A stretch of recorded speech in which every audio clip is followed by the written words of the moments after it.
చాలా మంది చాణక్యని చూసి నేర్చుకోవాలి, చాణక్యలా ధైర్యంగా ఉండాలని చాలా మంది అంటారు. కానీ ఈ రోజు నాకు ఓపిక నశించింది. అతనైతే బాధ ఎవరికి చెప్పుకోవాలో కూడా అర్థం కావట్లేదు నాకు.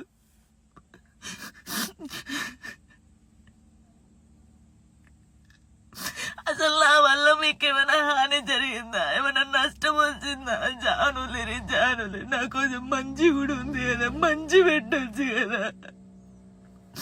అన్నయ్యతో మాట్లాడినా, అక్కతో మాట్లాడినా, చెల్లెతో మాట్లాడినా, ఎందుకు నాకు ఇద్దరు నవ్వినా నేను కూర్చున్నా అసలు. అయ్యో నరకం అనిపిస్తుంది నాకు.